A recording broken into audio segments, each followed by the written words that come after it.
How to set up your GameSir G7 SE. So first of all, you're gonna go ahead and connect it to whoever you want with your PC or device.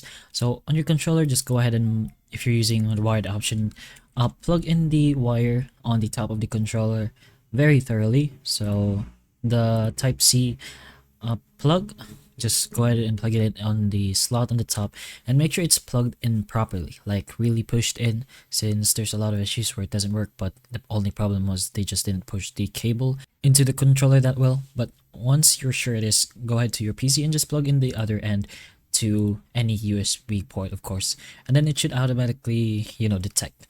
What you're gonna do now is just open up any browser like so, and then go ahead and search for the GameSir Nexus app. This is basically an app where you can calibrate your controller. So open up the website, you're gonna see something like this, and you're gonna note some information over here, but just go ahead and press on download over here, and then it should directly download into your device. Go ahead and finish the installation, and eventually you'll be able to get the app itself. Go ahead and open it, and then your controller should be detected. Then you can change the vibrations, the triggers, the sticks, and even the report rate.